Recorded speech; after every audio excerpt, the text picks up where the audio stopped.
ফ্যাসিবাদী সময়ে যখন নির্বাচনের নামে প্রহসন হতো, তখনও তিনি চ্যালেঞ্জ নিয়ে ইউনিয়ন পরিষদ নির্বাচনে নির্বাচিত হয়ে এসেছেন।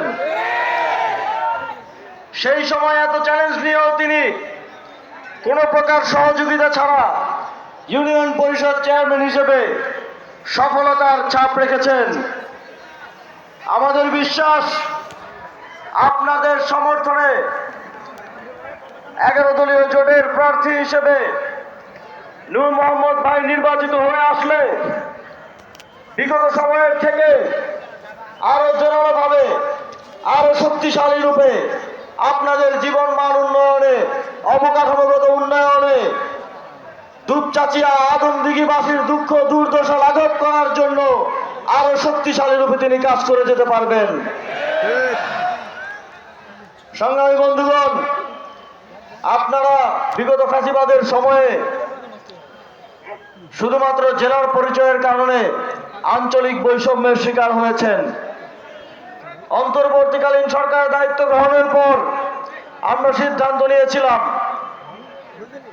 শুধুমাত্র রাজনৈতিক কারণে বাংলাদেশের কোন জেলাকে আঞ্চলিক বৈষম্যের শিকার করা যাবে না। সেই সময় থেকেই আমরা বরাদ্দের ক্ষেত্রে বৈষম্য নিরসন করে পুনর্বন্টন করেছি।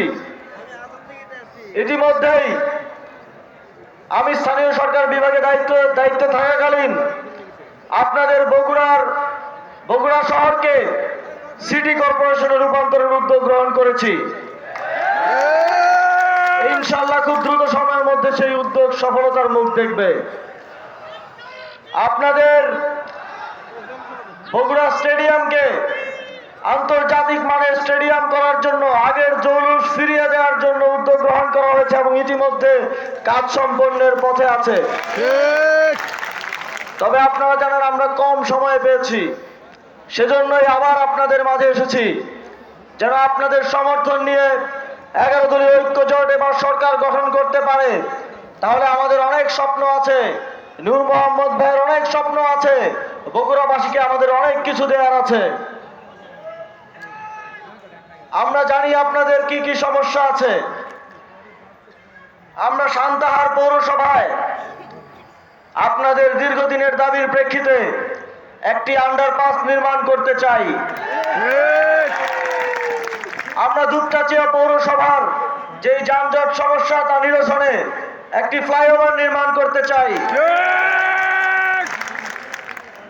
আমরা এই অঞ্চলের কর্মসংস্থান বৃদ্ধি এবং অর্থনৈতিক স্থিতিশীলতার জন্য কলকারখানা স্থাপনের মাধ্যমে শিল্পায়ন করতে চাই।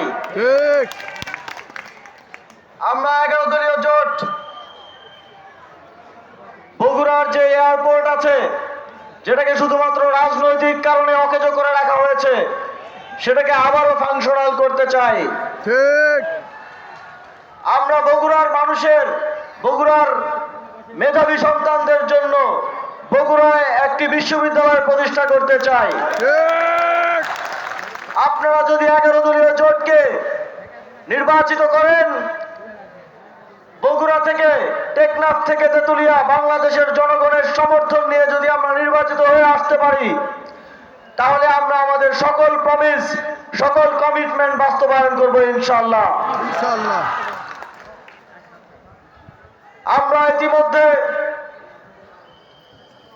দেখছি দুঃখজনকভাবে হলেও কোন কোন দল মাত্র 17 মাসেই 17 বছর তাদের সাথে কি অন্যায় অবিচার হয়েছে সেটা ভুলে যাচ্ছে। রাজনৈতিক হীন স্বার্থে তারা শত্রুকে বন্ধু করে নিচ্ছে। আমি বিএনপির চেয়ারপারসন তারেক রহমানকে উদ্দেশ্য করে বলতে চাই, আমরা